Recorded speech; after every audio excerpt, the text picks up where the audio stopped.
ವೀಕ್ಷಕರೇ ನಮಸ್ಕಾರ. ಡಾಕ್ಟರ್ ಅನಿಲ್ ಹೆಚ್ ಹಾಸನಕ್ಕೆ ನೂತನವಾಗಿ ಬಂದ ಜಿಲ್ಲಾ ಆರೋಗ್ಯ ಅಧಿಕಾರಿಗಳು.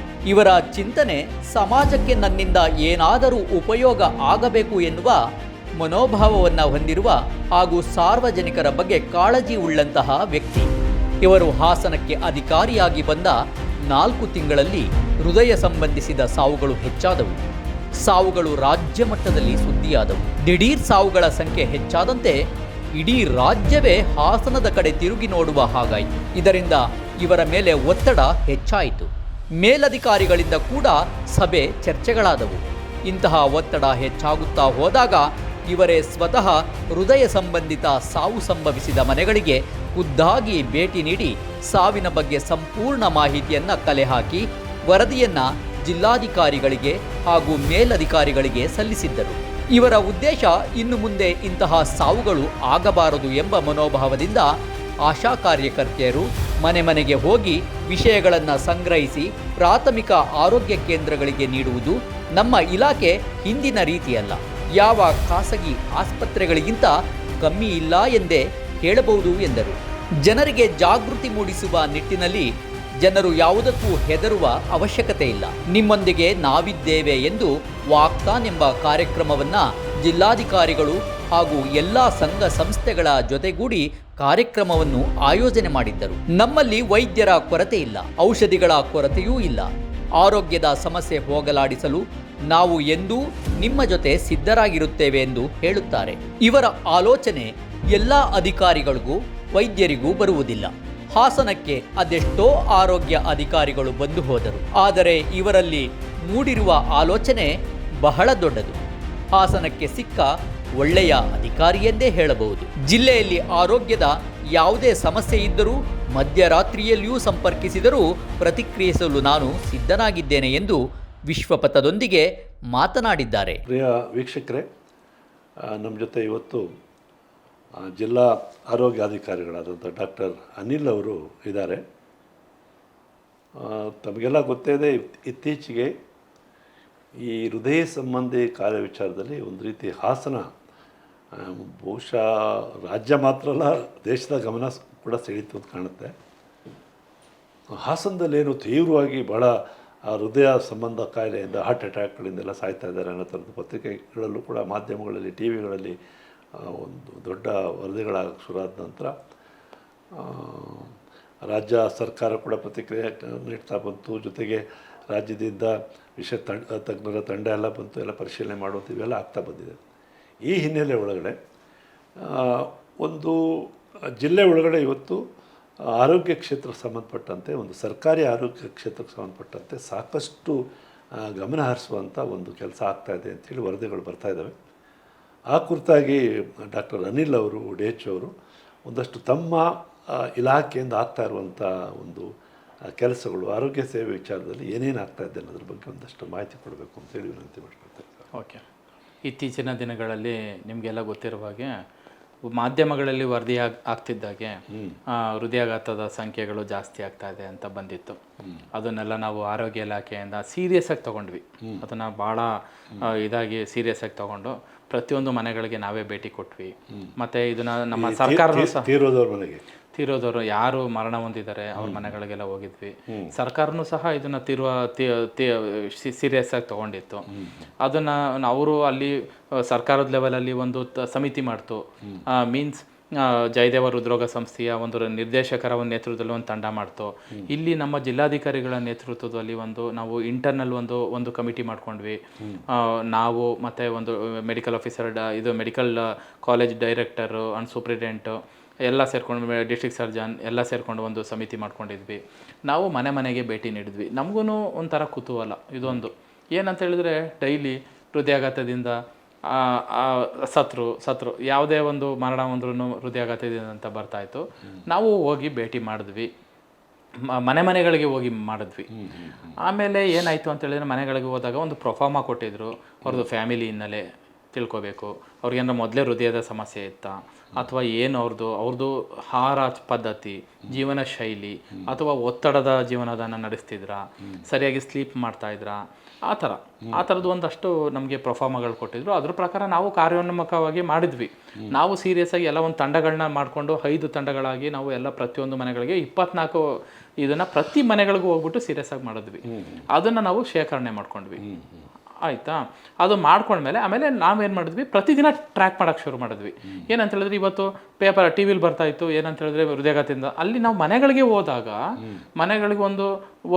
ಒಂದು ಯುವಕ, 19 ವರ್ಷದ ಯುವಕ, ಅವ್ರ ಹೆಸರು ಹೇಳೋಕ್ಕೆ ನಾನು ಇಷ್ಟಪಡಲ್ಲ, 19 ವರ್ಷದ ಯುವಕನ ನಾವು ಮನೆಗೆ ಹೋದಾಗ ನಾವು ಪೋಸ್ಟ್ ಮಾರ್ಟಮ್ಗೆ ಒತ್ತಾಯ ಮಾಡಿದ್ವಿ.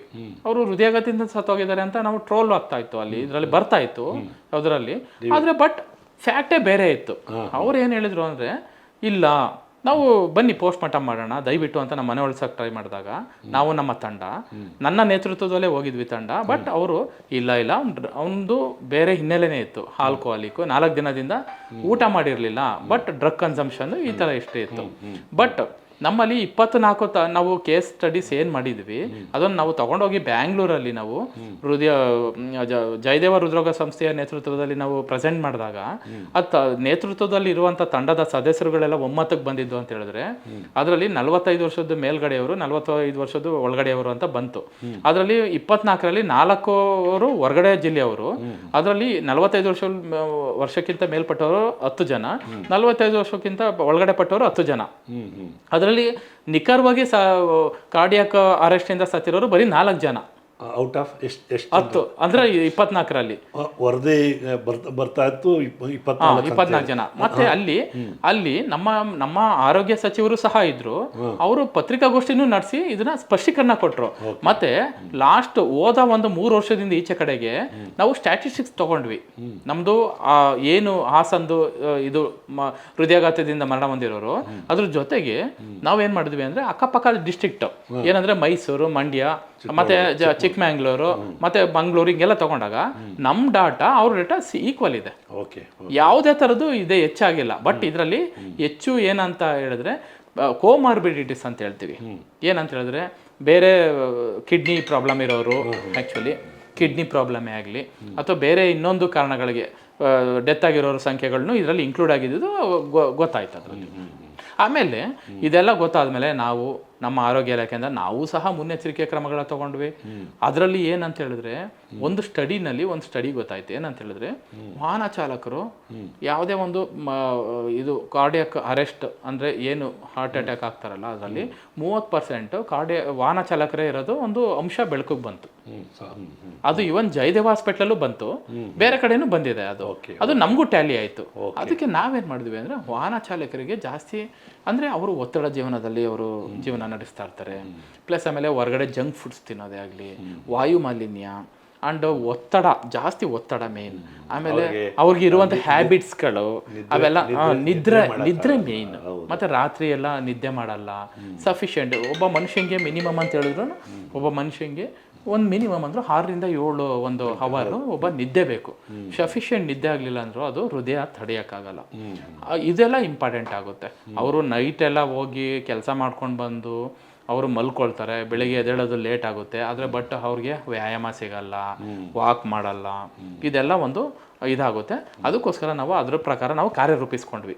ಏನಂತ ಹೇಳಿದ್ರೆ, ಫಸ್ಟ್ ನಾವು ಏನೇನು ಮಾಡಿದ್ವಿ ಅಂತ ಹೇಳಿದ್ರೆ, ನಾವು ಈ ಥರ ಎಲ್ಲ ವರದಿ ಇದಾದಮೇಲೆ ಫಸ್ಟ್ ನಾವು ಅವೇರ್ನೆಸ್ ಪ್ರೋಗ್ರಾಮ್ನ ನಾವು ಕ್ರಿಯೇಟ್ ಮಾಡಿ IEC ಪ್ರೋಗ್ರಾಮ್ಸ್ ಅಂತ ಹೇಳ್ತೀವಿ. IEC ಪ್ರೋಗ್ರಾಮ್ಸ್ ಅಂತ ಎಲ್ಲ ಕಡೆನೂ ಅವೇರ್ನೆಸ್ ಪ್ರೋಗ್ರಾಮ್ಸ್ ಮಾಡಿದ್ವಿ. 1 ರಿಂದ 10ನೇ ಕ್ಲಾಸ್ ಮಕ್ಕಳುಗಳಿಗೆ ಇದು ಆರೋಗ್ಯ ತಪಾಸಣೆ ಮಾಡೋಕ್ಕೆ ನಾವು ಶುರು ಮಾಡಿದ್ವಿ. ಇವಾಗ ಆಲ್ರೆಡಿ ನಾವು ಇನ್ನೇನು ಮುಗಿತಾ ಬಂತು, ಇನ್ನೊಂದು 4-5 ದಿನದಲ್ಲಿ ನಾವು ಮುಗಿಸ್ತಾ ಇದ್ದೀವಿ. ಜಿಲ್ಲಾದ್ಯಂತ ಹಾಸನ ಜಿಲ್ಲಾದ್ಯಂತ ಒಟ್ಟು 2890 ಶಾಲೆಗಳಿದೆ. ಇವಾಗ ಆಲ್ರೆಡಿ ನಾವು ಹತ್ತತ್ರ 2500 ಶಾಲೆಗಳನ್ನ ನಾವು ಕವರ್ ಮಾಡಿದ್ದೀವಿ. ಇವಾಗ ಆಲ್ರೆಡಿ ಹಾಸ್ಪಿಟ್ಲಿಗೆ ಹೋಗ್ತೀರಿ ಅಲ್ಲ, ಶಾಲೆಗಳಿಗೆ ಹೋಗ್ಬಿಟ್ಟು ನಮ್ದು ಒಂದು ಟೀಮ್ ಇದೆ, ಮೆಡಿಕಲ್ ಆಫೀಸರ್ ಟೀಮು. ಅಲ್ಲಿ ಹೋಗ್ಬಿಟ್ಟು ಹೃದಯ ತಪಾಸಣೆ ಮಾಡುವಂಥದ್ದು. ಮತ್ತೆ ಅಲ್ಲಿ ಅವ್ರಿಗೆ ಏನಂತ ಹೇಳಿದ್ರೆ, ಅವ್ರ ಫ್ಯಾಮಿಲಿ ಹಿಸ್ಟ್ರಿನ ನಾವು ತಿಳ್ಕೊಳ್ಳುವಂಥದ್ದು. ನಿಮ್ಮ ಮನೆಯಲ್ಲಿ ಯಾರಿಗಾದ್ರೂ ಹಾರ್ಟ್ ಪ್ರಾಬ್ಲಮ್ ಇದೆಯಾ, ಆ ಥರ ಎಲ್ಲ ತಿಳ್ಕೊಂಡು ಅವರ ಪೋಷಕರ ಕಡೆಯಿಂದ ಒಂದು ಲೆಟ್ರನ್ನ ತರಿಸ್ಕೊಳ್ತೀವಿ, ಕೊಟ್ಟಿರ್ತೀವಿ ನಾವು, ಅದನ್ನು ವಾಪಸ್ ತರಿಸ್ಕೊಳ್ತೀವಿ. ಅದ್ರ ಪ್ರಕಾರ ನಾವು ಕಾರ್ಯನ ಮಾಡಿದ್ವಿ. ಹಾಗಾಗಿ ಮಕ್ಕಳುಗಳನ್ನೆಲ್ಲ ತಪಾಸಣೆ ಮಾಡಿದ್ದೀವಿ, ಏನು ಎದುರುಕೊಳ್ಳುವಂಥ ನೆಸೆಸಿಟಿ ಇಲ್ಲ. ಬಟ್ ಒಂದು ಟೈಮಲ್ಲಿ ಭಯಭೀತರಾಗಿದ್ರು ನಮ್ಮ ಹಾಸನ ಜನತೆ. ಯಾಕೆ ಅಂತ ಹೇಳಿದ್ರೆ ಏನೋ ಆಗ್ಬಿಟ್ಟಿದೆ, ಎದೆ ನೋವು ಬಂದ ತಕ್ಷಣ ಪ್ರೈವೇಟ್ ಹಾಸ್ಪಿಟ್ಲಿಗೆ ಹೋಗ್ಬಿಟ್ಟು ಅವರು ದುಡ್ಡು ಖರ್ಚು ಮಾಡಿಬಿಟ್ಟು ಆ ಥರ ಒಂದು ಸಮೂಹ ಸನ್ನಿತರ ಆಗಿತ್ತು. ಇವಾಗ ಇವಾಗ ಅದು ಹೋಗಿದೆ. ಪ್ಲಸ್ ಆಮೇಲೆ ನಾವು ಸಹ ಆರೋಗ್ಯ ಇಲಾಖೆ ಸುಮ್ಮನೆ ಕೂತಿಲ್ಲ, ಸೀರೀಸ್ ಆಫ್ ಇವೆಂಟ್ಸ್ ಮಾಡ್ಕೊಂಡು ಬಂದಿದ್ದೀವಿ. ಏನಂತ ಹೇಳಿದ್ರೆ ಫಸ್ಟ್ ನಾವು ಇದು ಮಾಡಿದ್ವಿ, ವಾಕಾಥಾನ್ ಮಾಡಿದ್ವಿ, ಅವೇರ್ನೆಸ್ ಪ್ರೋಗ್ರಾಮ್. ವಾಕಾಥಾನಲ್ಲಿ 2000 ಮೆಂಬರ್ಸ್ ನಮ್ಮ ಮಾನ್ಯ ಜಿಲ್ಲಾಧಿಕಾರಿ ನೇತೃತ್ವದಲ್ಲಿ ನಾವು 2000 ಜನ ಎಲ್ಲ ಮಲ್ಟಿ ಆರ್ಗನೈಸೇಷನ್ಸ್, ಲಯನ್ಸು ಮತ್ತು ಇದು ಯಾವುದು ರೋಟ್ರಿ ಮತ್ತು ಎಲ್ಲ IMA, ಫಾನಾ, ಈ ಥರ ನಮ್ಮ ಎಲ್ಲ ಥರ ಸಂಘ ಸಂಸ್ಥೆಗಳು ಎಲ್ಲರೂ ಇನ್ವಾಲ್ವ್ ಆಗಿದ್ರು. ಶ್ರೀ ಶಕ್ತಿ ಸಂಘದವರು ಎಲ್ಲ ಇನ್ವಾಲ್ವ್ ಆಗಿದ್ರು.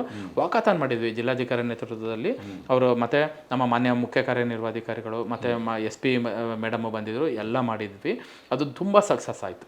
ಅದು ಸಕ್ಸಸ್ ಆದಮೇಲೆ ಹೌದು ಅವೇರ್ನೆಸ್ಗೋಸ್ಕರ ಈಗ ನಾವು ಮೊನ್ನೆನೂ ಸಹ ನಾವು ಏನು ಮಾಡಿದ್ವಿ ಅಂದರೆ ಹೇಮಾವತಿ ಸ್ಟ್ಯಾಚ್ಯೂ ಹತ್ರ ಒಂದು ಮೊಬೈಲ್ ಲೈಟ್ ಕ್ಯಾಂಪ್ ಮಾಡಿದ್ವಿ. ಅಲ್ಲೂ ತುಂಬ ಸಕ್ಸಸ್ ಆಯಿತು. ಅದಾದಮೇಲೆ ಮೊಬೈಲ್ ಲೈಟ್ ಕ್ಯಾಂಪೇನ್ ಮಾಡಿದ್ವಿ. ಅಂದರೆ ಇದು ಅಂದರೆ ಸ್ಲೋಗನ್, ಒಂದು ಮೊಬೈಲ್ನ ಲೈಟ್ನ ಆನ್ ಮಾಡಿಬಿಟ್ಟು ಹೃದಯದ ಒಂದು ಇದಕ್ಕೋಸ್ಕರ ಅಂತ, ಅಂದರೆ ಹೃದಯದ ಒಂದು ಆರೋಗ್ಯಕ್ಕೋಸ್ಕರ ನಾವು ಇದ್ದೀವಿ, ನಾವು ಹೃದಯಕ್ಕೋಸ್ಕರ ನಾವು ಏನೇನು ಮಾಡಬೇಕು ಅನ್ನೋ ಒಂದು ಇದರಲ್ಲಿ ನಾವು ಅದನ್ನು ಕ್ಯಾಂಪೇನ್ ಮಾಡಿದ್ವಿ. ಅದಾದಮೇಲೆ ಪ್ರತಿಯೊಂದು ತಾಲೂಕಿನಲ್ಲೂ ಸಹ ವಾಕಾಥಾನ್ ಅವೇರ್ನೆಸ್ ಎಲ್ಲ ಒಂದು ತಹಸೀಲ್ದಾರ್ ನೇತೃತ್ವದಲ್ಲಿ ಪ್ರತಿಯೊಂದು ಇದರಲ್ಲೂ ನಾವು ಇದು ಮಾಡ್ತಾ ಇದ್ವಿ. ಪ್ಲಸ್ ಆಮೇಲೆ ಪ್ರತಿಯೊಂದು ತಾಲೂಕಲ್ಲೂ ಸಹ ಮತ್ತು ಇನ್ಕ್ಲೂಡಿಂಗ್ ನಮ್ಮ ಹಾಸನಲ್ಲೂ ಸಹ ಫುಡ್ ಏನಿದೆ, ಫುಡ್ ಈಗ ಜಂಕ್ಷನ್ ಪಾಯಿಂಟ್ಸ್ ಇರುತ್ತೆ, ಜಂಕ್ ಫುಡ್ಸ್ ತಿನ್ನೋದ್ರಿಂದ ಈ ಥರ ಪ್ರಾಬ್ಲಮ್ ಆಗುತ್ತೆ ಅನ್ನೋದ್ರಿಂದ ನಾವು ಅಲ್ಲೆಲ್ಲ ರೈಡ್ ಮಾಡಿದ್ದಾರೆ. ನಮ್ಮ ಫುಡ್ ಇನ್ಸ್ಪೆಕ್ಟರ್ ತಂಡದಲ್ಲಿ ರೈಡ್ ಮಾಡಿದ್ದಾರೆ. ಮತ್ತು ಪ್ರತಿಯೊಂದು ತಾಲೂಕಲ್ಲೂ ವಾಕಾಥಾನ್ ಮಾಡಿದ್ದೀವಿ. ಪ್ಲಸ್ ಆಮೇಲೆ ಇವತ್ತು ಸಹ ನಾವು ಒಂದು ವಾಹನ ಚಾಲಕರಿಗೆ ಒಂದು ಸೆನ್ಸಿಟೈಸೇಷನ್ ಪ್ರೋಗ್ರಾಮ್ ಮಾಡಿದ್ದೀವಿ. ಅವರಿಗೆ ಅವೇರ್ನೆಸ್ಸು ಮತ್ತು ಅವರಿಗೆ ಒತ್ತಡದ ಜೀವನನ ನಿವಾರಿಸೋದು ಹೇಗೆ ಅಂದ್ಬಿಟ್ಟು ನಾವು ಸೈಕಾಲಜಿಸ್ಟ್ ಕಡೆಯಿಂದ ಅವ್ರಿಗೆ ನಾವು ಒಂದು ಕಾರ್ಯಾಗಾರನ ಮಾಡಿದ್ವಿ. ಬೆಳಗ್ಗೆಯಿಂದ ಸಂಜೆ ತನಕ ಕಾರ್ಯಾಗಾರನ ನಾವು ಹಮ್ಮಿಕೊಂಡಿದ್ವಿ. ಈಗ ಅದೇ ನೀವೀಗ ಇದನ್ನು ಹೇಳ್ತಾ ಇದ್ರಿ, ಜಂಕ್ ಫುಡ್ ವಿಚಾರ ಹೇಳ್ತಾ ಇದ್ರಿ. ಅಲ್ಲಿ ತುಂಬ ಕಡೆ ಏನಾಗ್ತಾ ಇದೆ, ಅದು ಚರಂಡಿ ಪಕ್ಕದಲ್ಲೇ ಇರ್ತಾರೆ. ಅವರು ಉಳಿದಿದ್ದು ಚರಂಡಿ ಹಾಕುವಂಥದ್ದು, ಅಥವಾ ಹಣ್ಣಿನ ವ್ಯಾಪಾರಿಗಳು ಉಳಿದಿದ್ದೆಲ್ಲ ತೊಗೊಂಡು ಚರಂಡಿ ಹಾಕುವಂಥದ್ದು, ಮೊಟ್ಟೆಗಳನ್ನು ತೊಗೊಂಡು ಚರಂಡಿ ಹಾಕೋದು, ಕೂದಲು ತೊಗೊಂಡು ಹಾಕೋದು, ಇದು ಭಾಳ ದೊಡ್ಡ ಅದೆಲ್ಲ ಏನಾಗುತ್ತೆ, ನಮ್ಮ ಕುಡಿಯೋ ನೀರಿಗೆ ಇದ್ರ ಮುಖಾಂತರ ಚರಂಡಿ ಮುಖಾಂತರ ಹೋಗಿ ಕೆರೆಗೆ ಸೇರುತ್ತೆ. ಕೆರೆಯಿಂದ ಹೋಗಿ ಇವನ್ ಅಂಡರ್ವಾಟ್ ಇದಕ್ಕೂ ಸೇರ್ತಾ ಹೋಗ್ಬೋದು, ಅಥವಾ ನದಿಗಳಿಗೂ ಸೇರ್ತಾ ಹೋಗ್ಬೋದು. ಆ ವಿಚಾರದಲ್ಲೂ ಕೂಡ ಒಂದಷ್ಟು ಜಾಗೃತಿ ಮೂಡಿಸುವಂಥ ಕೆಲಸ ಅಗತ್ಯ. ಜನಗಳು ಆ್ಯಕ್ಚುಲಿ ನಮ್ಮ ಸಾರ್ವಜನಿಕರು ಇದನ್ನು ಭಾಳ ಅರಿವು ಮೂಡಿಸುವಂಥ ಕಾರ್ಯಕ್ರಮಗಳನ್ನ ನಾವು ಮಾಡಬೇಕಾಗುತ್ತೆ. ಎಲ್ಲರೂ ಬರೀ ಒಬ್ಬರು ಮಾಡಿದ್ರೆ ಆಗಲ್ಲ. ಸಂಘ ಸಂಸ್ಥೆಗಳು, NGOsಗಳು ಸಹ ಇದನ್ನು ಮಾಡಬೇಕಾಗುತ್ತೆ. ಮತ್ತು ಅದಕ್ಕಿಂತ ಮುಂಚೆವಾಗಿ ನಮಗೆ ಬರಬೇಕು. ಹೌದು, ಒಬ್ಬ ಸಾರ್ವಜನಿಕವಾಗಿ ನನಗೆ ಅದು ಬರಬೇಕು ಮನಸ್ಸಲ್ಲಿ. ಏನಂತ ಹೇಳಿದ್ರೆ ವೇಸ್ಟ್ ಎಲ್ಲಿ ನಾವು ಎಸಿಬೇಕು, ಯಾವ ವೇಸ್ಟ್ನ ನಾವು ಎಲ್ಲಿ ಎಸಿಬೇಕು, ವಿಲೇವಾರಿ ಮಾಡಬೇಕು. ಇವತ್ತು ಸ್ವಚ್ಛತೆಗೆ ಜಾಸ್ತಿ ಪ್ರಾಮುಖ್ಯತೆ ಕೊಡ್ತಾ ಇದೆ ಸರ್ಕಾರ ಅಂತ ಹೇಳಿದ್ಮೇಲೆ ಆವಾಗ ನಾವು ಅದನ್ನು ಫಾಲೋ ಮಾಡಲೇಬೇಕಾಗುತ್ತೆ. ಇದು ಬಹಳ ಮುಖ್ಯ. ವೇಸ್ಟ್ ಉತ್ಪತ್ತಿ ಆಗೇ ಆಗುತ್ತೆ. ಅದು ಒಂದು ಡಸ್ಟ್ಬಿನ್ಗೆ ಇಟ್ಟು ಅದು ವಿಲೇವಾರಿ ಮಾಡ್ಕೊಂಡು 100% ಭಾಗ ಡಸ್ಟ್ಬಿನ್ ಯಾವತ್ತು ವೇಸ್ಟ್ ಅಂತೂ ಇರೋಕ್ಕೆ ಸಾಧ್ಯನೇ ಇಲ್ಲ. 100% ಭಾಗ. ಯಾಕಂದ್ರೆ ಇವತ್ತು ನಾವು ನಮಗೆಲ್ಲ ಗೊತ್ತಿದ್ದು ನಾವೇ ತಪ್ಪು ಮಾಡ್ತಾ ಇದ್ದೀವಿ. ನಾವು ಪ್ಲಾಸ್ಟಿಕ್ ತ್ಯಾಜ್ಯನ ನಾವು ಬಳಕೆ ಮಾಡ್ತಾ ಇದ್ದೀವಿ. ಪ್ರತಿಯೊಂದು ಕಡೆ ಪ್ಲಾಸ್ಟಿಕ್ನ ನಾವು ತ್ಯಾಜ್ಯನ ಬಳಕೆ ಮಾಡಬಾರ್ದು ನಾವು. ಆಕ್ಚುಲಿ ಅದು ತಪ್ಪು. ಇವಾಗ ಪ್ಲಾಸ್ಟಿಕ್ನ ಎಲ್ಲೋ ಎಸಿತೀವಿ, ಹಸು ದನ ಕರುಗಳೆಲ್ಲವೆಲ್ಲ ಬಂದು ತಿಂತವೆ. ಪಾಪ ಅದರಿಂದ ಅವು ಜೀವ ಕಳ್ಕೊಳ್ಳುವಂಥ ಸಾಧ್ಯತೆಗಳಿರುತ್ತೆ. ಆಪರೇಷನ್ ಮಾಡಿದಾಗ ಹೊಟ್ಟೆ ಒಳಗಡೆ ಪ್ಲಾಸ್ಟಿಕ್ಕಿನ ದೊಡ್ಡ ಹೌದು. ಅದಕ್ಕೋಸ್ಕರ ಅದೆಲ್ಲ ನಾವು ಭಾಳ ತಿಳ್ಕೊಬೇಕಾಗುತ್ತೆ. ಸಾರ್ವಜನಿಕರು ನಾವು ಎಲ್ಲ ಅರಿವು ಮೂಡಿಸೋವಂಥ ಕಾರ್ಯಕ್ರಮಗಳನ್ನ ಮಾಡಬೇಕಾಗುತ್ತೆ ಇದರಲ್ಲಿ. ಅದು ಹೌದು. ಈಗ ನಮ್ಮ ಗ್ರಾಮಾಂತರ ಸೇವೆ ಸಮಾಧಾನಕರವಾಗಿದೆಯಾ? ಕೆಲವು ಕಡೆ ಏನಾಗ್ತಾಯಿದೆ, ಡಾಕ್ಟರ್ಸ್ ಭಾಳ ತಡವಾಗಿ ಬರ್ತಾರೆ, ಮತ್ತು ಕೆಲವ್ರಿಗೇನೋ 2 ಹಾಸ್ಪಿಟ್ಲ್ ಡ್ಯೂಟಿಗಳು ಇರುತ್ತೆ ಅನ್ನೋ ಥರದ್ದೆಲ್ಲ ಹೇಳ್ತಿದ್ದಾರೆ. ಆ ಥರದ್ದು ಏನಾದರೂ ಸಮಸ್ಯೆಗಳು ಬರ್ತಾ ಇದೆಯಾ? ಡಾಕ್ಟರ್ ಸಂಖ್ಯೆ, ಸಿಬ್ಬಂದಿ ಸಂಖ್ಯೆ ಈ ದೃಷ್ಟಿಯಿಂದ ಹೇಗಿದೆ? ನಮ್ಮ ಹಾಸನ ಜಿಲ್ಲೆಯಲ್ಲಿ ವೈದ್ಯರ ಕೊರತೆ ಇಲ್ಲ ಆ್ಯಕ್ಚುಲಿ. ಈಗ ರೀಸೆಂಟಾಗಿ ನಮ್ಮದು ಒಂದು ಕೌನ್ಸಿಲಿಂಗ್ ಮಾಡಿದರು. ಯಾರು 10 ವರ್ಷ 20 ವರ್ಷ ಒಂದೇ ಕಡೆ ಇದ್ದಾರೆ ಅಂಥವ್ರನ್ನೆಲ್ಲ ಚೇಂಜ್ ಮಾಡಿದ್ದಾರೆ. ಅದೊಂದು ಇದಿತ್ತು ಅಪವಾದ. ಅಂದರೆ ಒಂದೇ ಕಡೆ 20 ವರ್ಷ 30 ವರ್ಷ ಅಂಥವ್ರನ್ನೆಲ್ಲ ಚೇಂಜ್ ಮಾಡಿದ್ದಾರೆ. ತುಂಬ ಸುಧಾರಣೆ ಮಾಡ್ತಾ ಇದ್ದಾರೆ. ನಮ್ಮ ಆರೋಗ್ಯ ಇಲಾಖೆ ತುಂಬ ಸುಧಾರಣೆ ಆಗ್ತಾ ಇದೆ.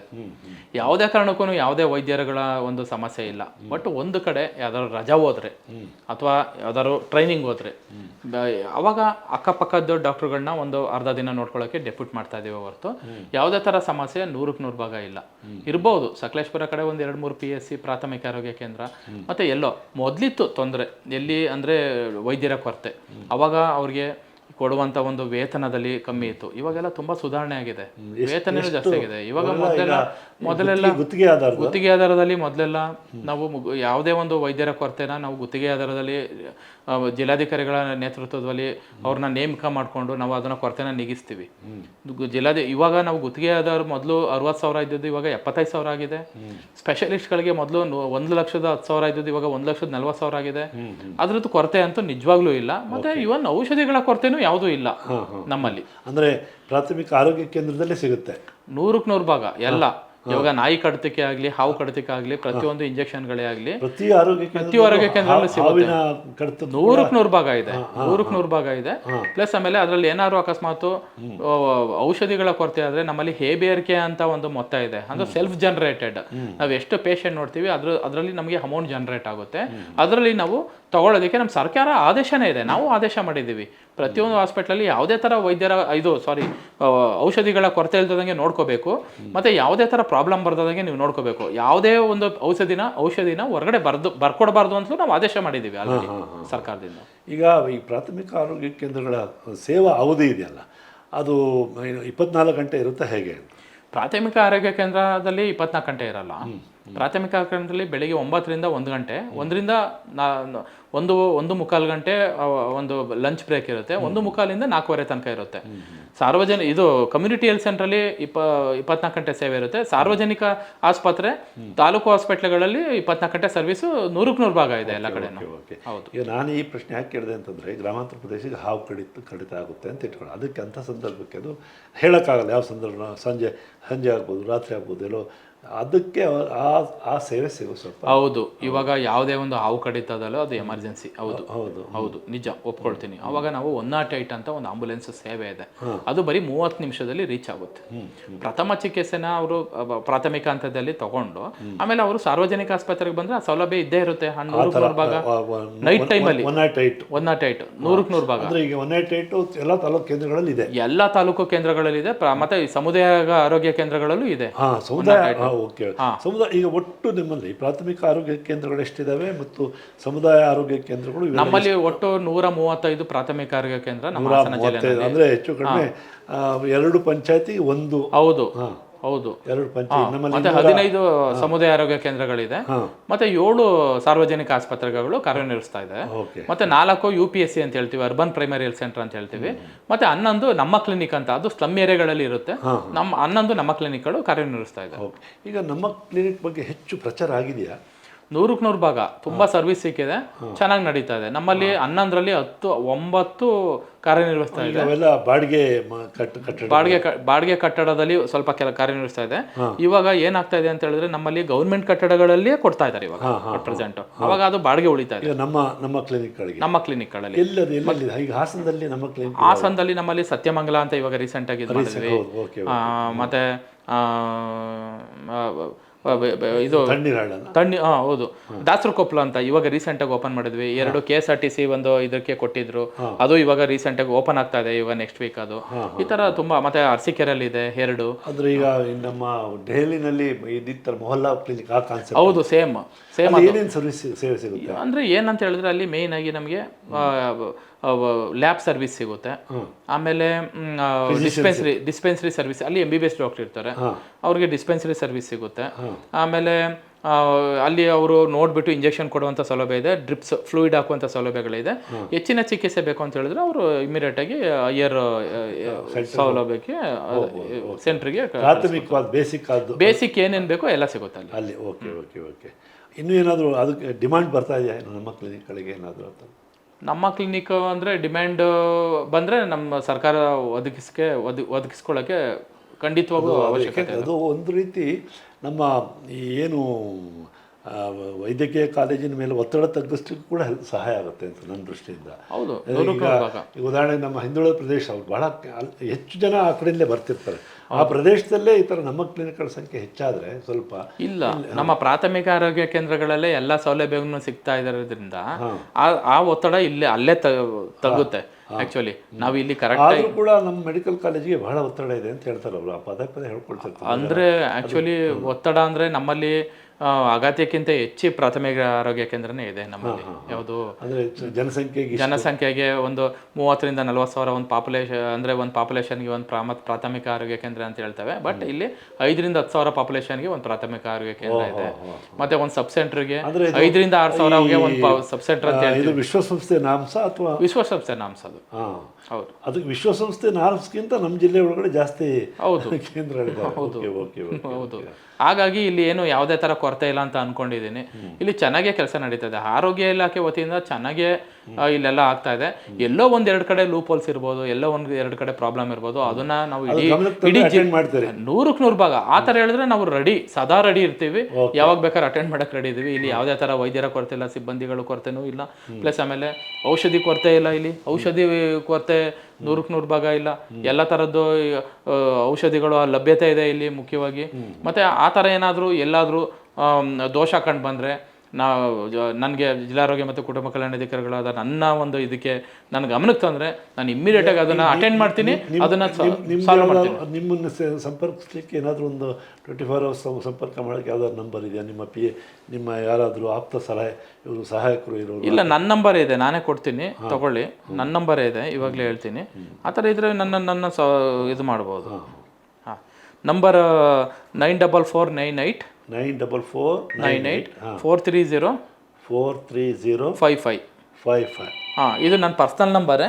ನೀವು ಇದು ಮಾಡ್ಬೋದು, ಇದನ್ನ ನನಗೆ ಮೆಸೇಜ್ ಅಲ್ಲ, ಅದು ವಾಟ್ಸಪ್ ನಂಬರು. ಹೌದು, ಡೆಫಿನೆಟ್ಲಿ ವಾಟ್ಸಪ್ ಇದೆ.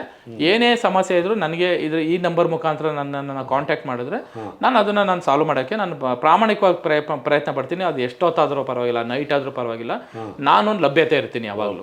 ಇದನ್ನು ಹೇಳೋಕ್ಕೆ ನಾನು ನಿಮ್ಗೆ ಇಷ್ಟಪಡ್ತೀನಿ. Okay, this is very good. ಇದು ಈಗ ಈ ಖಾಸಗಿ ಇದರಲ್ಲಿ ಮತ್ತು ಸರ್ಕಾರಿ ಸೇವೆನಲ್ಲಿ ಪರ್ಸೆಂಟೇಜ್ ನಮ್ಮ ರೋಗಿಗಳು ಎಷ್ಟು ಪರ್ಸೆಂಟು? ಈಗ ನನಗೆ ಇದನ್ನ ಯಾವ ಪ್ರಶ್ನೆ ಕೇಳ್ತಿದ್ದೀನಿ ಅಂತಂದರೆ, ಇಂಗ್ಲೆಂಡಲ್ಲಿ 85% ರೋಗಿಗಳು ಸರ್ಕಾರಿ ಆಸ್ಪತ್ರೆಯಲ್ಲಿ ಸೇವೆಯನ್ನು ಪಡ್ಕೊಳ್ತಾರೆ.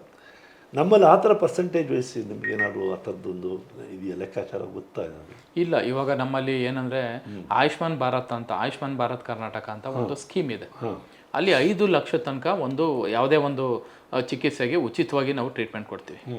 ಹಾಗಾಗಿ ಈ ಒಂದು ಸ್ಕೀಮ್ ಇಂಟ್ರೊಡ್ಯೂಸ್ ಆದಮೇಲೆ ನಮ್ಮಲ್ಲಿ ಮ್ಯಾಕ್ಸಿಮಮ್ ಅಂದರೆ ಹತ್ತತ್ರ ನನ್ನ ಒಂದು ಅಭಿಪ್ರಾಯ ಅಂದಾಜು ನಾನು ಹೇಳ್ಬಲ್ಲೆ 80-85% ಸರ್ವಿಸ್ನ ನಾವು ತಗೋತಾ ಇದ್ದಾರೆ ಪ್ರತಿಯೊಂದು. ಈವನ್ ಗೌರ್ಮೆಂಟ್ ಹಾಸ್ಪಿಟಲ್ ಸೌಲಭ್ಯ ಇಲ್ಲ ಅಂತ ಹೇಳಿದ್ರೆ ಪ್ರೈವೇಟಲ್ಲೂ ತಗೊಳ್ಳುವಂಥ ಇದಿದೆ, ಅದು ಗೌರ್ಮೆಂಟೇ ಪೇ ಮಾಡುತ್ತೆ ಅದನ್ನ. ಹಾಗಾಗಿ ಎಲ್ಲರೂ ಅದನ್ನ ಉಪಯೋಗ ತಗೋತಾ ಇದ್ದಾರೆ 5 ಲಕ್ಷದ ಒಳಗಡೆ. ಈಗ ಅದಕ್ಕೆ ಏನಾದರೂ ಆಧಾರ್ ಕಾರ್ಡು ಅದು BPL ಕಾರ್ಡ್, APL ಕಾರ್ಡ್, ಹೌದು ಆಧಾರ್ ಕಾರ್ಡ್ ಅಥವಾ ಇರಬೇಕು. ಅದಿದ್ರೆ ಅದು ಆಯುಷ್ಮಾನ್ ಭಾರತ್ ಒಂದು ಇದಕ್ಕೆ ಸ್ಕೀಮ್ಗೆ ಅಪ್ಲೈ ಆಗುತ್ತೆ. ಅವ್ರಿಗೆ ಉಚಿತವಾಗಿ ಸೌಲಭ್ಯ ಸಿಗ್ತಾ ಇದೆ ಎಲ್ಲ ಕಡೆ. ಅದು ಪಂಚಾಯತ್ ಕಾರ್ಡ್ ತಗೋಬೇಕಾ ಅಥವಾ ಎಲ್ಲದು? ಇಲ್ಲ, ನಾವೇ ಜನರೇಟ್ ಮಾಡ್ಕೊಡ್ತೀವಿ, ಹಾಸ್ಪಿಟ್ಲಲ್ಲೇ ಮಾಡ್ತೀವಿ ಅದನ್ನ, ಆರೋಗ್ಯ ಮಿತ್ರದಿಂದಲೇ ಮಾಡ್ಕೊಡ್ತೀವಿ. ಓಕೆ. ಹಾಗಾದರೆ ತುಂಬ ಪ್ರಮಾಣದಲ್ಲಿ ವಿಶೇಷವಾಗಿ ಆಯುಷ್ಮಾನ್ ಭಾರತ್ ಒಂದು ಕಾನ್ಸೆಪ್ಟ್ ಬಂದ ನಂತರದೇ ಹೆಚ್ಚು ತುಂಬಾ ಚೆನ್ನಾಗಿ ಜನಗಳ ಒಂದು ಆರೋಗ್ಯ ಸುಧಾರಣೆ ಆಗಿದೆ. ಬಡ ಜನಗಳಿಗೆ ತುಂಬಾ ಉಪಯೋಗ ಆಗಿದೆ. ಇವತ್ತು ಸಹ ಅದು ಒಂಥರ ಸಂಜೀವಿನಿ ಅಂತ ಹೇಳ್ಬೋದು. ತುಂಬಾ ಜನಕ್ಕೆ ಆರೋಗ್ಯ ಕೈಗೆ ಎಟಕ್ತಾ ಇದೆ. ಎಂಥ ಒಂದು ಇಂಟೀರಿಯರ್ ಪ್ರದೇಶಗಳಲ್ಲೂ ಸಹ ಆರೋಗ್ಯ ಪ್ರತಿಯೊಂದು ಬಡ ಜನತೆಗಳಿಗೆ ಸಿಗ್ತಾ ಇದೆ ಈ ಸ್ಕೀಮಿಂದ. ಇದು ಈ ಪ್ರಯೋಗಾಲಯಗಳ ವಿಚಾರದಲ್ಲಿ ಹೇಗೆ ಅದು ಗ್ರಾಮಾಂತರ ಪ್ರದೇಶದಲ್ಲಿ ಹತ್ರ? ಪ್ರಯೋಗಾಲಯದಲ್ಲಿ ಇವಾಗ ನಮ್ಮಲ್ಲಿ ಲ್ಯಾಬ್ ಟೆಕ್ನಿಷಿಯನ್ಸ್ ಅಂತ ಇದ್ದಾರೆ. ಪ್ರತಿ ಇದರಲ್ಲೂ ಇದ್ದಾರೆ. ಅಂದ್ರೆ ಒಂದು ಸ್ವಲ್ಪ ಶಾರ್ಟೇಜ್ ಇರಬಹುದು, ಬಟ್ ನಾವು ಡೆಪ್ಯೂಟ್ ಮಾಡಿರ್ತೀವಿ. ಅಂದ್ರೆ ಮಧ್ಯಾಹ್ನ ಅಲ್ಲಿ ಸಾಯಂಕಾಲ ಹಾಗೆ ನಾವು ಮಾಡ್ಕೊಂಡಿರ್ತೀವಿ. ಒಂದೊಂದ್ ಕಡೆ ಇದ್ದಾರೆ ಅಂದ್ರೆ ತುಂಬಾ ಇಂಟೀರಿಯರ್ ಪ್ರದೇಶಗಳಲ್ಲಿ. ಈಗ ಸಾರ್ವಜನಿಕ ಆಸ್ಪತ್ರೆ, ಕಮ್ಯುನಿಟಿ ಹೆಲ್ತ್ ಸೆಂಟರ್ಗಳಲ್ಲಿ 24 ಗಂಟೆ ಸರ್ವಿಸ್ ಕೊಡೋರು ಇದ್ದಾರೆ. ಯಾರು ಪ್ರಯೋಗಶಾಲೆ ಲ್ಯಾಬ್ ಟೆಕ್ನಿಷಿಯನ್ಸ್ಗಳು ಎಲ್ಲ ಸೌಲಭ್ಯಗಳನ್ನ ನಾವು ಕೊಡ್ತಾ ಇದೀವಿ.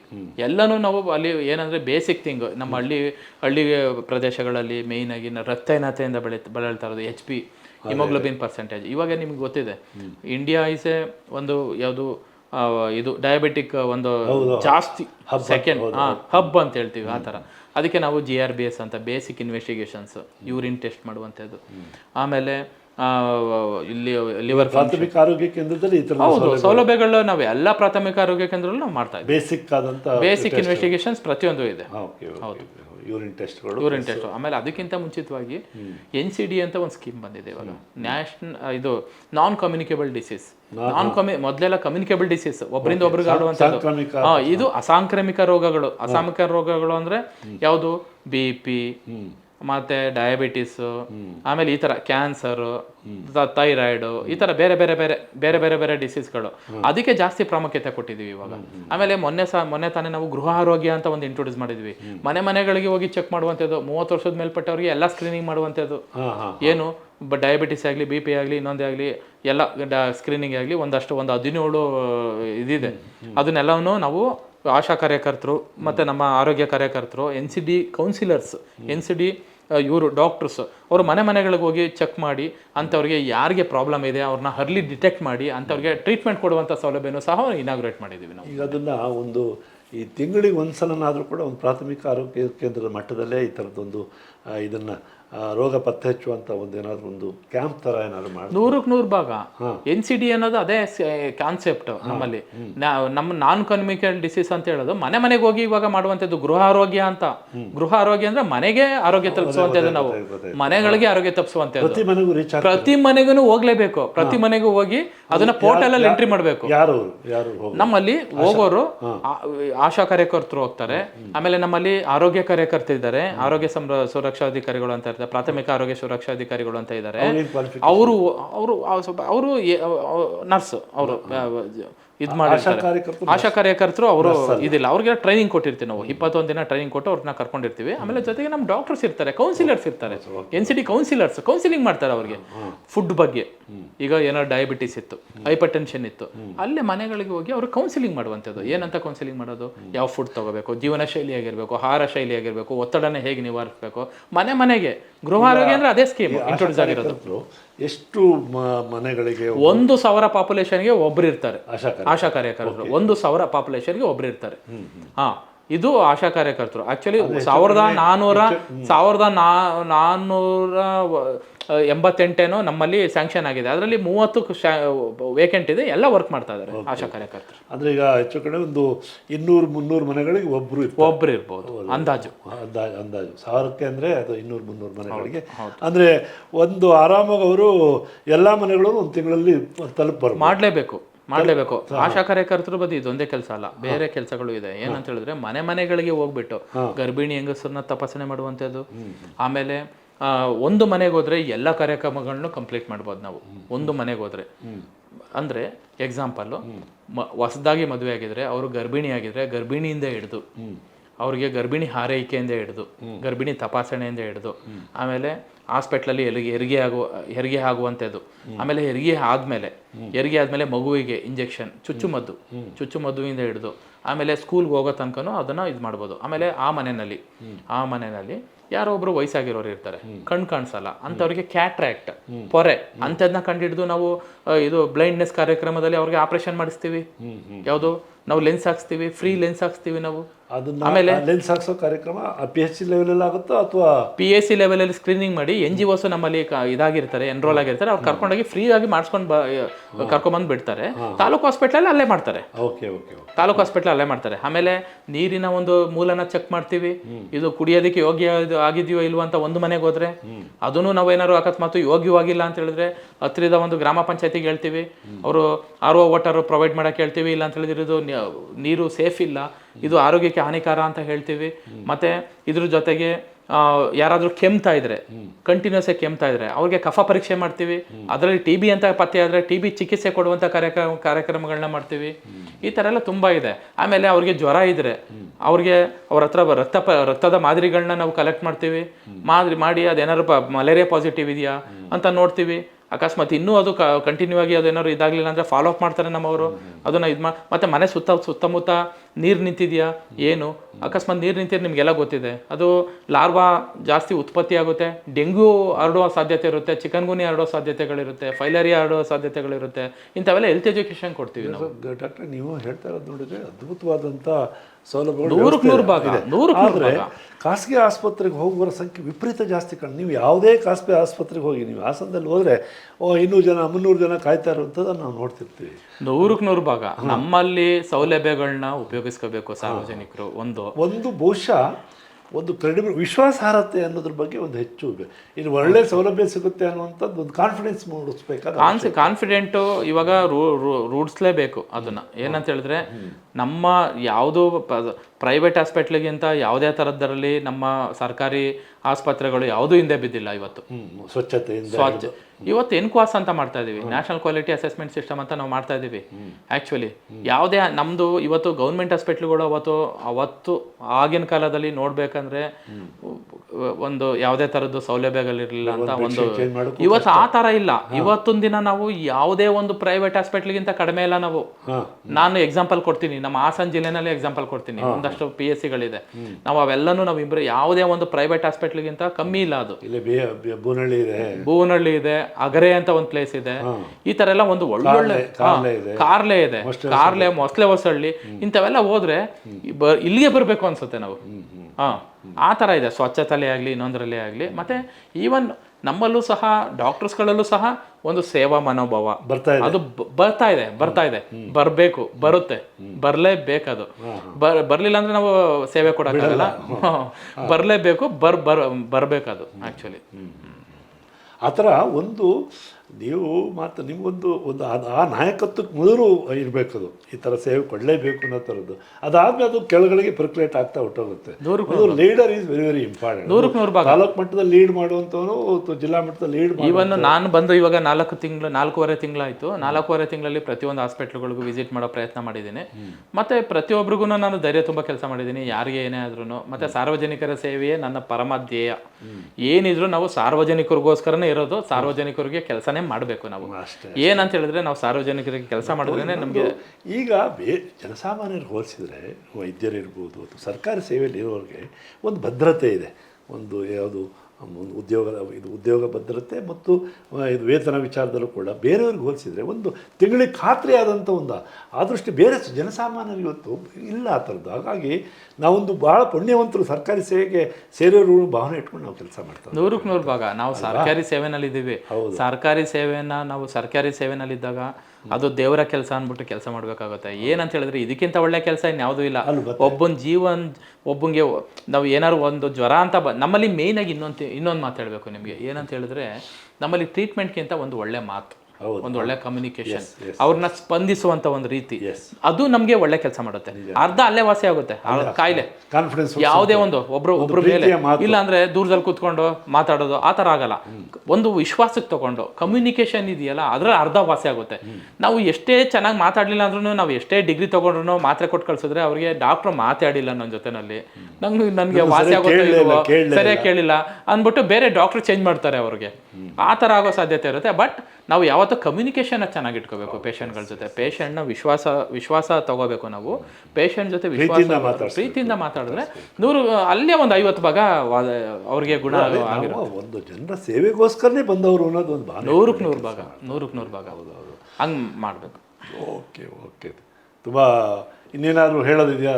ಇನ್ನೇನು ಇಲ್ಲ. ಆ್ಯಕ್ಚುಲಿ ಹಾಸನ ಜಿಲ್ಲೆನಲ್ಲಿ ನಾನು ಬಂದ ತಕ್ಷಣನೇ ಹಾರ್ಟ್ ಅಟ್ಯಾಕ್ ಅಂತ ಒಂದು ಹೃದಯಾಘಾತದ್ದು ಈಗೆಲ್ಲ ಸಾಲ್ವ್ ಆಗಿದೆ, ಏನು ಪ್ರಾಬ್ಲಮ್ ಇಲ್ಲ. ಆದರೂ ಅವೇರ್ನೆಸ್ನ ನಾವು ಮಾಡ್ತಾ ಇದ್ದೀವಿ. ನಾವು ಎಲ್ಲ ಥರ ಅವೇರ್ನೆಸ್ ಕಾರ್ಯಕ್ರಮಗಳನ್ನ ನಾವು ಮಾಡ್ತಾ ಇದ್ದೀವಿ. ಯಾರು ಪ್ಯಾನಿಕ್ ಆಗುವಂಥ ನೆಸೆಸಿಟಿ ಇಲ್ಲ, ಮತ್ತು ಎದುರುಗೊಳ್ಳುವಂಥ ನೆಸೆಸಿಟಿ ಇಲ್ಲ, ಏನೂ ಇಲ್ಲ. ಆದರೂ ಮುನ್ನೆಚ್ಚರಿಕೆ ಕ್ರಮಗಳನ್ನ ನಾವು ಮಾಡಲೇಬೇಕಾಗುತ್ತೆ. ಮುನ್ನೆಚ್ಚರಿಕೆ ಕ್ರಮಗಳಂದ್ರೆ ಏನು? ಇವತ್ತೊಂದು ದಿನ ಮೊಬೈಲ್ ಜಾಗತ್ತು, ಮೊಬೈಲ್ನ ಯಾವಾಗಲೂ ಯೂಸ್ ಮಾಡ್ತೀವಿ, ನಿದ್ದೆ ಮಾಡಲ್ಲ, ನೈಟ್ ಎಲ್ಲ ಫಿಲಮ್ ನೋಡೋದು, ಕಣ್ಣು ಹೋಗುತ್ತೆ, ಅದರಲ್ಲಿ ಕಣ್ಣೊಂದು ದೃಷ್ಟಿ ಹಾಳಾಗುವಂಥ ಸಾಧ್ಯತೆಗಳಿರುತ್ತೆ. ಆಮೇಲೆ ಸ್ಲೀಪ್ ಇಲ್ಲ ಅಂತ ಹೇಳಿದ್ರೆ ಅದು ಹೃದಯದ ಮೇಲೂ ಮತ್ತೆ ಆರೋಗ್ಯ ಸಮಸ್ಯೆಗಳು ಆಗುತ್ತೆ. ಶಾಲಾ ಮಕ್ಕಳಿಗೆ ಕೂಡ ಏನಾಗ್ತದೆ ಅಂತಂದ್ರೆ ಅಲ್ಲಿ ಆವರಣದಲ್ಲಿ ಒಂದು ವ್ಯಾಯಾಮ ಮಾಡೋಕ್ಕೂ ಜಾಗ ಇದೆ. 100ಕ್ಕೆ 100 ಭಾಗ. ಆಮೇಲೆ ಒಂದು ಶಾಲೆ ಅಂತ ಕಾನ್ಸೆಪ್ಟ್ ಆಮೇಲೆ ಏನಂತ ಹೇಳಿದ್ರೆ ಆಮೇಲೆ ಆಹಾರ ವಿಧಾನಗಳು ನಾವೇಂದ್ರೆ ಅವಾಗೆಲ್ಲ ನ್ಯಾಚುರಲ್ ಫುಡ್ ಯೂಸ್ ಮಾಡ್ತಿದ್ವಿ ಮನೆಯಲ್ಲೇ. ಇವತ್ತೆಲ್ಲ ಮನೆಯಲ್ಲಿ ಊಟ ಅಡುಗೆ ಮಾಡೋದೇ ನಿಲ್ಸಿದ್ದಾರೆ. ಎಲ್ಲ ಜಂಕ್ ಫುಡ್ಸ್, ಎಲ್ಲ ಫಾಸ್ಟ್ ಫುಡ್ಸ್. ಟೈಮ್ ಇಲ್ಲ ಜನಗಳಿಗೆ. ಮುಂದೆ ಏನಾಗುತ್ತೆ ಅಂತ ಹೇಳಿದ್ರೆ ಆರೋಗ್ಯ ಕೆಟ್ಟ ಮೇಲೆ ಅವಾಗ ಕಷ್ಟ ಆಗುತ್ತೆ. ಅದಕ್ಕೆ ಇವಾಗಲಿದ್ಲೇ ಮುನ್ನೆಚ್ಚರಿಕೆ ಕ್ರಮಗಳನ್ನ ತಗೋಬೇಕು. ಆಮೇಲೆ ಜೀವನ ಶೈಲಿಗಳನ್ನ ರೂಪಿಸಬೇಕು. ಬೆಳಿಗ್ಗೆ ಬೇಗ ಎದ್ದೇಳುವಂಥದ್ದು. ಈಗ ಲೇಟಾಗಿ ಮಲಗಿದ್ರೆ ಬೆಳಿಗ್ಗೆ ಬೇಗ ಹೆಂಗೆ ಎದ್ದೇಳ್ತಾರೆ? ಆವಾಗ ಮಕ್ಕಳುಗಳಿಗೂ ಸಹ ಪೋಷಕರು ಏನು ಮಾಡಬೇಕು ಅಂದರೆ ಬೇಗ ಮಲಗಿಸಿ ಬೆಳಿಗ್ಗೆ ಬೇಗ ಎದ್ದೇಳಿಸಿ ವ್ಯಾಯಾಮ, ಒಂದು ಸ್ವಲ್ಪ ಧ್ಯಾನ ಅಂಥವೆಲ್ಲ, ಒಂದು ಸ್ವಲ್ಪ ಯೋಗಾಭ್ಯಾಸ ಭಾಳ ಒಳ್ಳೆಯದದು.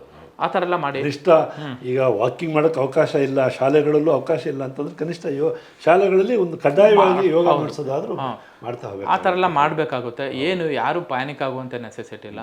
ಎಲ್ಲ ಆರೋಗ್ಯಕರ ಜೀವನನ ನಡೆಸಬೇಕಾಗುತ್ತೆ. ಪ್ಲಸ್ ಆಮೇಲೆ 5 ಲಕ್ಷ ರೂಪಾಯಿದು ಇನ್ಶೂರೆನ್ಸ್ ಅಂತೂ ಎಲ್ಲರಿಗೂ ಸಿಗುತ್ತೆ. 100ಕ್ಕೆ 100 ಭಾಗ ಪ್ರತಿಯೊಬ್ಬರಿಗೂ ಇದೆ. ಅದೇನು ಬಡವ ಶ್ರೀಮಂತ ಆಮೇಲೆ ನಮ್ಮಲ್ಲಿ ಅದು BPL APL ಪ್ರಶ್ನೆ ಇಲ್ಲ. BPLಗೆ ಆ ಥರ ಇದೆ. APLಗೆ 30%, 1.5 ಲಕ್ಷ ಇದೆ ಖಾತ್ರಿ ಇದೆ. APLಗೆ ಪ್ರತಿಯೊಬ್ಬರಿಗೂ ಇದೆ. ಈ ಸೌಲಭ್ಯ 1.5 ಲಕ್ಷ ಅದು ಬೇಕಾದಷ್ಟು ಆಗೋಯ್ತು. ತುಂಬಾ ಆಯ್ತು. ಅದು ಅಂದ್ರೆ ಒಂದು ವರ್ಷದಲ್ಲ, ಒಂದು ವರ್ಷಕ್ಕೆ. ಹೌದು ಒಂದು ವರ್ಷ ಕ್ಲೈಮ್ ಮಾಡೋದು. ಆಮೇಲೆ ಅದೇ ಅಷ್ಟಿದ್ರೆ ಬೇಕಾದಷ್ಟು ಆಗುತ್ತೆ. 1 ವರ್ಷದೊಳಗಡೆ ಏನೇ ಕಾಯಿಲೆ ಬಂತು, ಸಣ್ಣ ಪುಟ್ಟ ಕಾಯಿಲೆ ಬಂದ್ರೆ ಸಿಗುತ್ತೆ. 5 ಲಕ್ಷದೊಳಗಡೆ ನೋಡು. ಆಮೇಲೆ ತುಂಬಾ ಹೈಯರ್ ಇದಾದ್ರೆ ನೋಡ್ಬೋದು. ಆಮೇಲೆ ಕರೆಕ್ಟ್. ಓಕೆ, ತುಂಬ ಸಂತೋಷ ಆಯಿತು ಡಾಕ್ಟರ್ ನನಗೆ ನಿಮ್ಮ ಮಾತುಗಳನ್ನು ಕೇಳಿ. ಈಗ ವಿಶ್ವಪಥ ಈಗ ಒಂದು ಇತ್ತೀಚೆಗೆ ಪ್ರಾರಂಭ ಆಗಿದೆ. ನಿಮ್ಮನ್ನು ಒಂದು ಸಂದರ್ಶನ ಮಾಡಿದ್ದು ಕೂಡ ಭಾಳ ಸಂತೋಷ. ವಿಶೇಷವಾಗಿ ಇವತ್ತು ಆರೋಗ್ಯದ ಬಗ್ಗೆ ಒಂದು ಎಲ್ಲರೂ ಚರ್ಚೆ ಮಾಡುವಂಥ ಒಂದು ಹೊತ್ತಿನಲ್ಲಿ ನೀವು ಬಂದಿದ್ದೀರಿ ಹಾಸನ ಜಿಲ್ಲೆಗೆ. ನಿಮ್ಮ ಮಾತು ಕೇಳಿ ನಿಜವಾಗ್ಲೂ ನನಗೂ ಕೂಡ ಸಂತೋಷ ಆಗಿದೆ. ಸರ್ಕಾರಿ ವ್ಯವಸ್ಥೆ ಒಳಗಡೆ ಈ ಥರದೊಂದು ಸೌಲಭ್ಯ ಸಿಗ್ತಾ ಇದೆ ಅಂತಂದರೆ ಅದನ್ನು ಬಳಸ್ಕೊಳ್ಳೋಕ್ಕೆ ನೀವು ಸಿಬ್ಬಂದಿ ಕೊರತೆ ಇಲ್ಲ, ನಿಮ್ಮ ಔಷಧಿಯ ಕೊರತೆ ಇಲ್ಲ ಅಂತಂದಮೇಲೆ ಇನ್ನೇನು. ಅದ್ರ ಜೊತೆಗೆ ಒಂದು ವಿಮಾ ವ್ಯವಸ್ಥೆ ಕೂಡ ಇದೆ ಅಂತಂದರೆ ಅದನ್ನು ನಮ್ಮ ಜನರು ಕೂಡ ಬಳಸ್ಕೋಬೇಕು. ಅದು ಎಲ್ಲದಕ್ಕಿಂತ ನನ್ನಲ್ಲಿ ಕಾಡ್ತಾ ಇರೋ ಪ್ರಶ್ನೆ, ಸರ್ಕಾರಿ ವ್ಯವಸ್ಥೆ ಬಗೆಗಿನ ಒಂದು ಮನೋಭಾವನೆಯನ್ನು ಬದಲಾವಣೆ ಮಾಡ್ಕೋಬೇಕು. ಹೌದು, ಅತ್ಯಂತ ಈಗ ಒಂದ್ಸಲ ನಮ್ಮ ಹತ್ತಿರದ ಸಂಬಂಧಿಕರು ಒಂದ್ಸಲ ಅವರಿಗೆ ಏನು ಸಮಸ್ಯೆ ಆಯಿತು, ವಯಸ್ಸಾಗಿತ್ತು ಅವರಿಗೆ. ನಾನಿಲ್ಲಿ ನಮ್ಮ ಮೆಡಿಕಲ್ ಕಾಲೇಜ್ ಆಸ್ಪತ್ರೆಗೆ ಇದೆಯಪ್ಪ, ಎಲ್ಲ ಸೌಲಭ್ಯ ಇದೆ, ಬನ್ನಿ ಕರ್ಕೊಟ್ಟು ಬನ್ನಿ ಅಂತಂದರೆ, ಅಯ್ಯೋ ನಮ್ಮನ್ನು ಎಲ್ಲ ಆಡ್ಕೋತಾರೆ, ಹೋಗಿ ಸರ್ಕಾರಿ ಆಸ್ಪತ್ರೆಗೆ ಸೇರಿ ಆ ಥರ ಮನೋಭಾವನೆ ದಯವಿಟ್ಟು ಬಿಡಿ. ಪ್ಲಸ್ ಆಮೇಲೆ ನಾನು ಒಂದು ಖುಷಿ ಆಗ್ತದೆ, ವಿಶ್ವಪಥ ಒಂದು ಹೊಸ ಚಾನೆಲ್ ವಾಹಿನಿ ಓಪನ್ ಆಗ್ತಾ ಇದೆ. ನಾನು ನಿಜವಾಗ್ಲೂ ಇದು ಸಕ್ಸಸ್ ಆಗಲಿ ಅಂತ ಹಾರೈಸ್ತೀನಿ. ನಿಜವಾಗ್ಲೂ ತುಂಬ ನನ್ನನ್ನು ಇಂಟರ್ವ್ಯೂ ಮಾಡೋದಕ್ಕೆ ಖುಷಿಯಾಗಿದೆ. ಇದು ಇನ್ನೂ ಒಳ್ಳೆಯದಾಗಲಿ, ನಿಮಗೆ ಆಲ್ ದಿ ಬೆಸ್ಟ್ ಅಂತ ಹೇಳ್ತಾ ನಾನು ಮಾತು ಮುಗಿಸ್ತೇನೆ. ಧನ್ಯವಾದಗಳು. ನಮಸ್ಕಾರ.